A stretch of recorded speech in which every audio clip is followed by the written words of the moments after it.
Court records say the people killed in last Thursday's attack were Susan, Alexander, and Christopher Ryan. The three victims of a bloody crossbow attack at a home in Toronto's East End last week were the mother and two brothers of the accused, police said Tuesday. Court records name the victims as Susan, Alexander, and Christopher Ryan. Brett Ryan, 35, has been charged with 3 counts of first-degree murder in the attack that stunned an East End neighborhood last Thursday. His brother Christopher, 42, was a station collector for the Toronto Transit Commission, where he had been working for 12 years, the agency said in a statement Tuesday.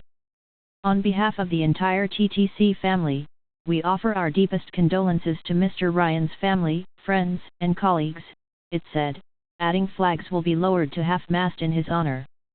Warren Dalton, who lives across the street from the home, said he was at home Thursday afternoon when one of Ryan's brothers came to his door, covered in blood.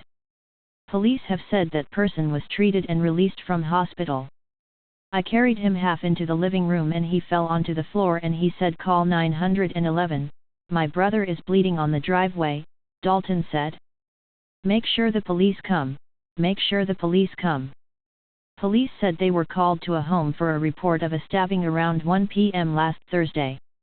They have since said the woman killed in the attack died from ligature strangulation, while one of the men died from a crossbow bolt stab wound to the neck and the other from a single arrowhead stab wound to the neck.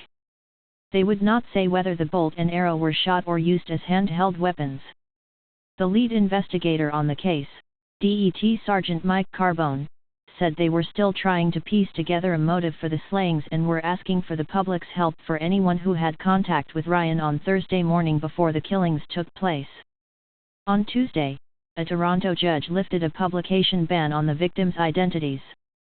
Ryan sat quietly in the prisoner's box during the hearing.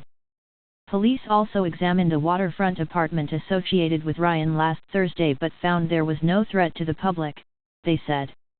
Ryan had previously served time in connection with a string of bank robberies in Toronto and nearby Durham region in which a man showed a teller a note indicating he was armed and demanded cash.